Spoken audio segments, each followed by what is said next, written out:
Okay, hi, I'm Annalise, and I started this channel to document my design process and really just I'm trying to find my style, merging relief printmaking and graphic design together.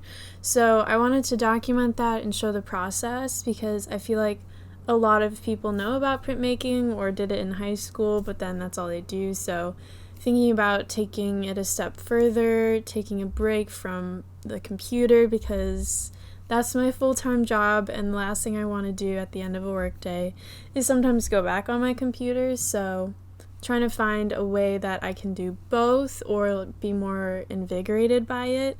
So that is the point of my projects. In this video, we're focusing on Maggie Rogers and designing some merch, a poster, and vinyl. Just reimagining it in my own style and thinking about the music, which is always a fun little prompt. And you get to just be creative. So I figured I'd take you through that and yeah, just have some fun and learn how to do YouTube. So this was my first video ever, and I know the audio got weird, the coloring is weird.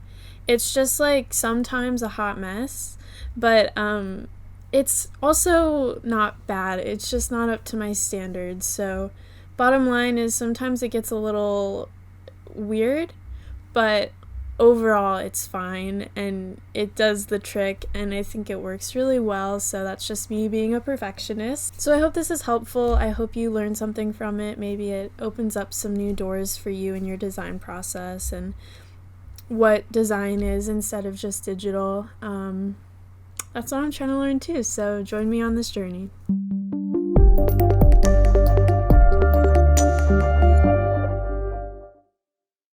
So for Maggie, I was going to start with some collaging to make a black and white print that I can print myself, and then incorporating that into a poster and possibly a vinyl or aspects of it. But I also really wanted to try halftoning in Photoshop with colors. For Maggie specifically, I was thinking bright colors. She has more oranges and reds and just bright colors that I really like, and in her album Heard It in a Past Life, it's more reds and blues, so I kind of wanted to mix those in whatever I do. The song that I really like and what I'm pulling from for my illustration is The Knife. I think that's one of my favorite ones from the album, and Love You for a Long Time, but that's a single.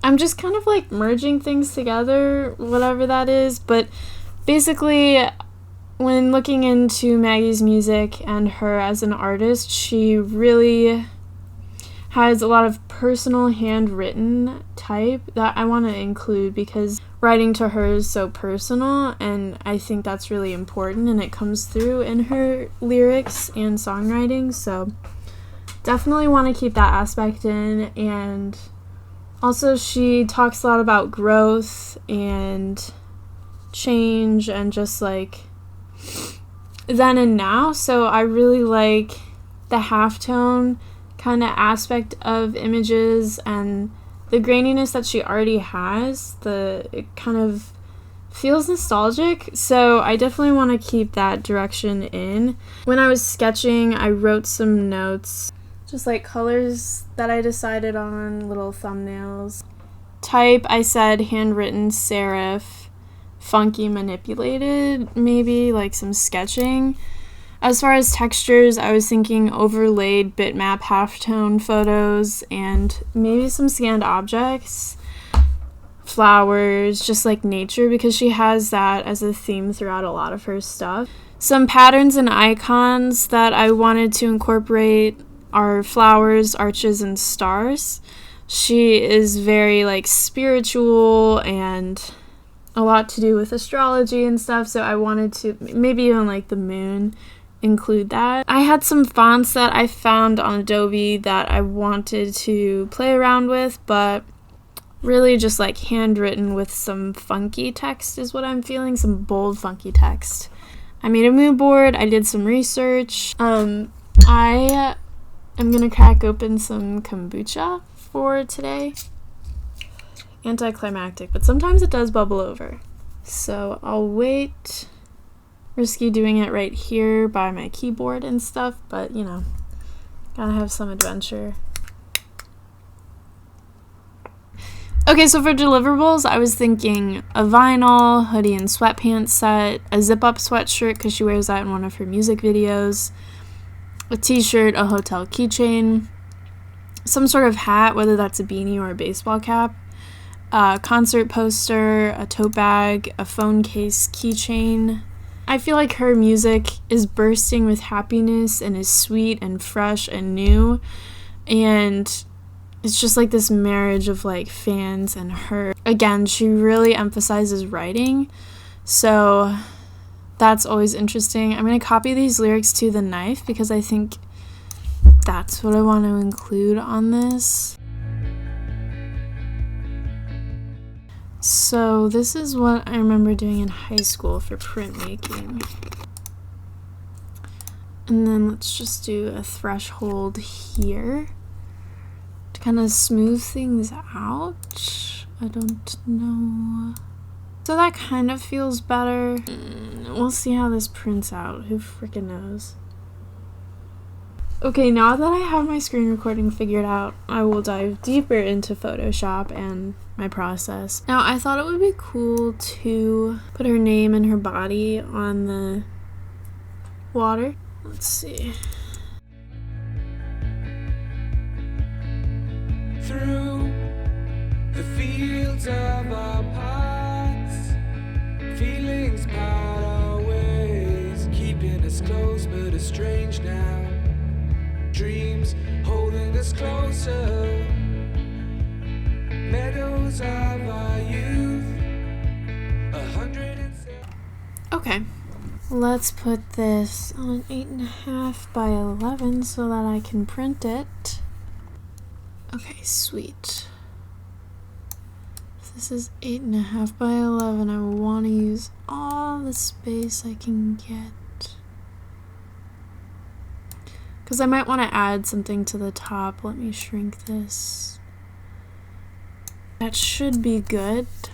File, print. Maybe we can just print from Photoshop. It's black and white. Photo glossy paper. I'm gonna try this, fingers crossed. Okay, so now I have my X-Acto knife and my linoleum. I'm going to cut it open.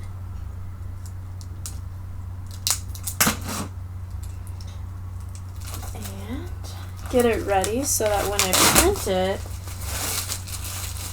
I can lay it down right away. And it'll actually help if I use my registration board. So instead of my cutting, we'll have this set up.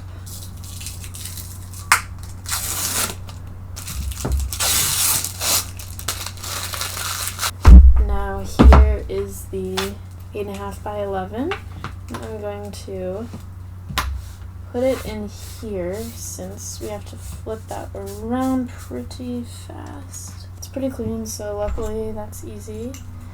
And I'm gonna load up the printer. I'm using this inkjet transfer paper. So it's like the back of a sticker label, and it just allows for the transfer. Let's load this into the printer. Now for the printing. I've only done this once before, so we shall see.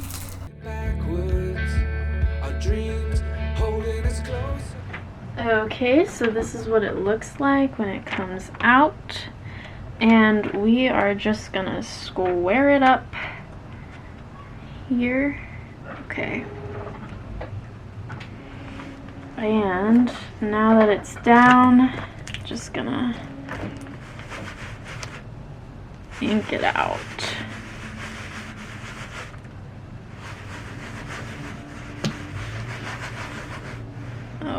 Okay.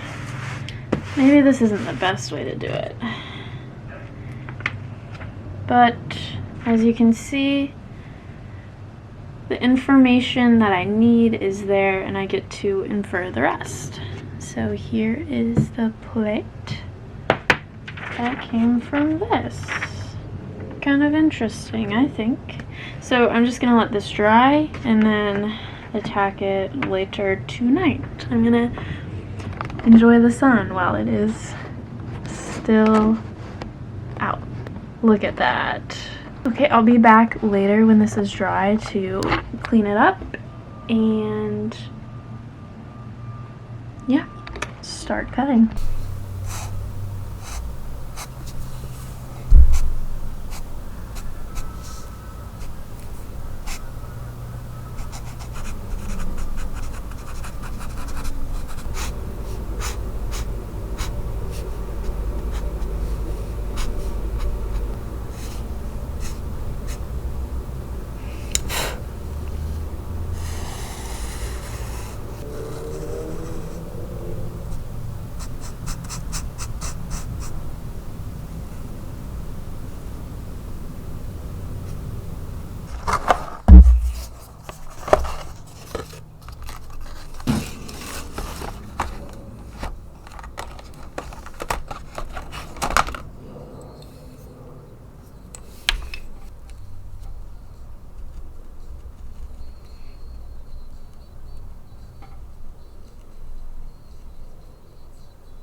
Through the fields of our paths,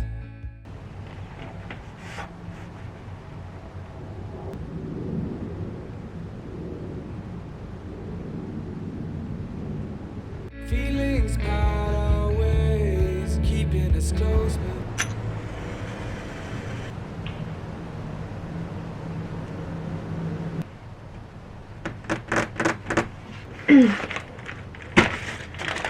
Okay, so now that I am done with my carving, it is now time to print it. So, I have my fancy bag of inks, and I am just gonna do some black. I do have orange, but that's not the vibe. Ew, this ink sounds so gross.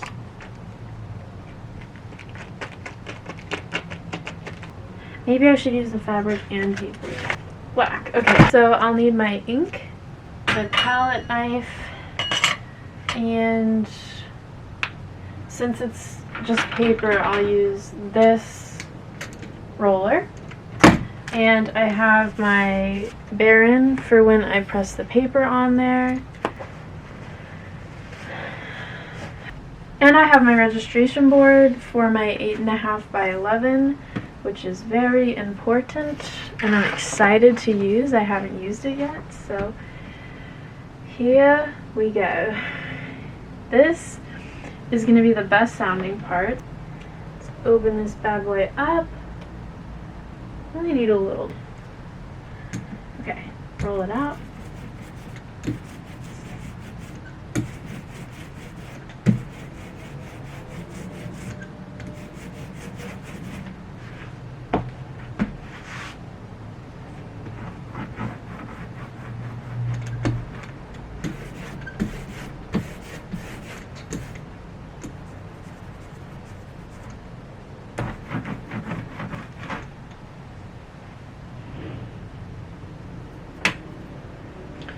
Okay, so I don't think this one's going to turn out great because the ink isn't that sticky, but we're just going to test it. So far, it is looking great. I don't know. Oh yeah. Look at that. It's so cute. So we're going to print this now.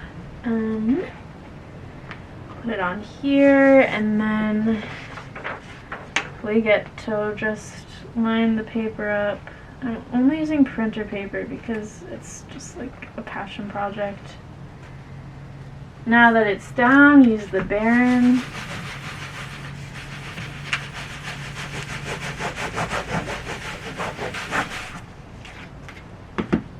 Okay, moment of truth.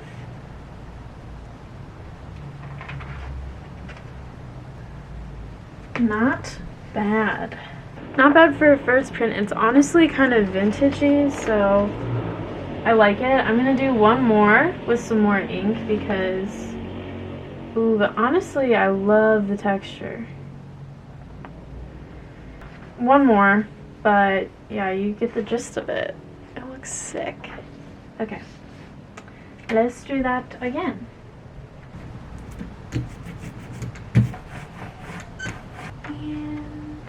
Line it up. Okay, this one's gonna be good because you can already see the black coming through. It's not just like the grooves from the print. Okay. Second moment of truth with the paper peel.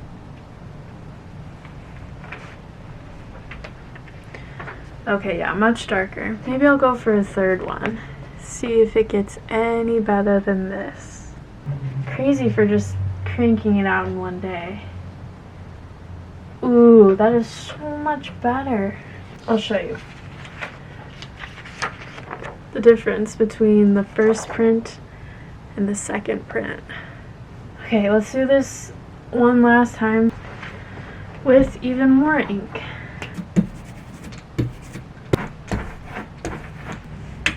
So let's do this one last time. Put the plate down. And the third and final peel for the night.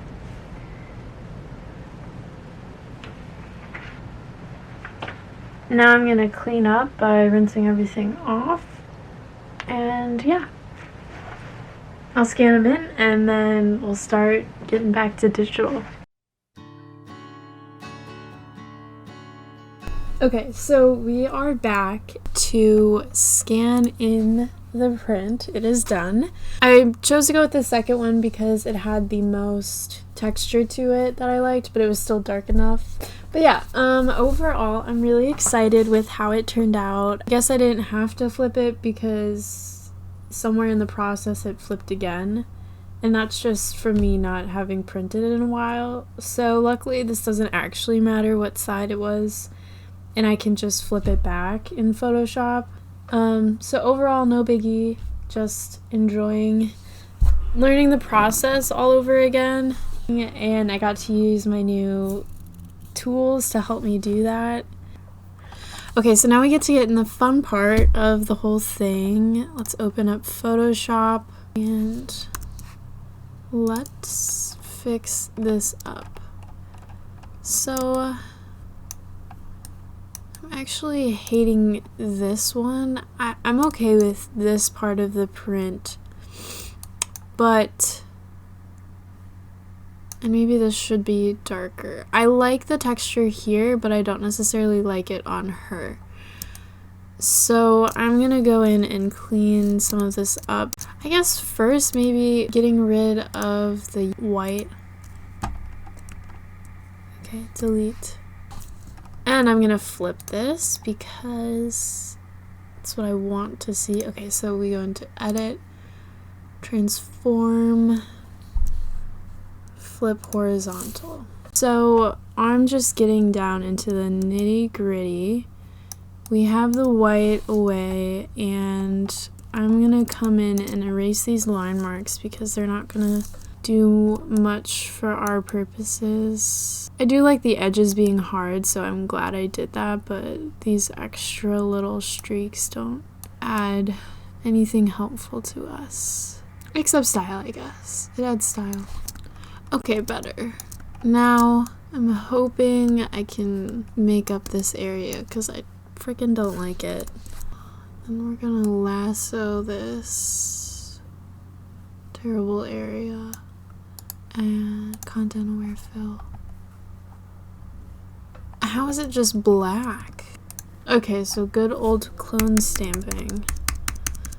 Apparently. That's good enough for me. Kind of wanted her to be just black, so let's go in with, I think, the clone stamp again, and let's just get some of this white out. I know this is super extra, but it's gonna pay off.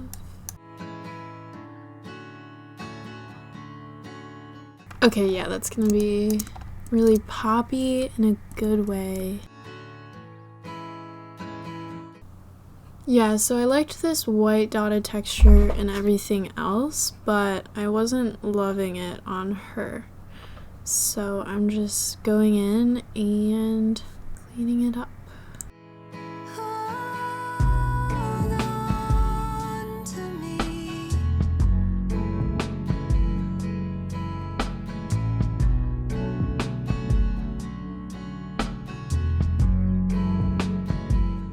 Now, I know I didn't quite like over here because you can't tell what it is, and I do still want to erase some of this.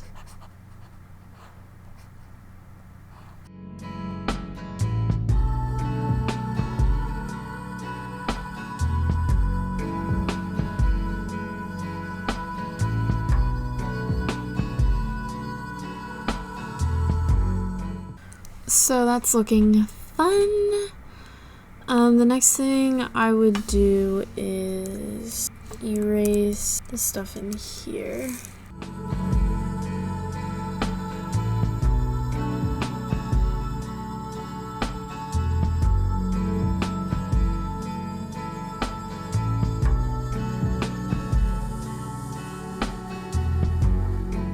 Okay, that looks pretty good. Let's Command A, Command C, and then Command V. Oh, she's tiny. Gonna walk on water. Let's have the background be like a beige, I was thinking. So like an off-white. Okay, this is a good stopping point. I'm gonna go to bed and attack this tomorrow with some fresh eyes and get some design going. Okay, so that was all part one, just the whole process of the printmaking and just getting ready for digital design works. So tune in to part two and see what I do with this now digitized and turn it into merch, posters, and a vinyl. I hope you enjoyed watching and maybe learned something, and yeah, check out part two to see how I finish everything.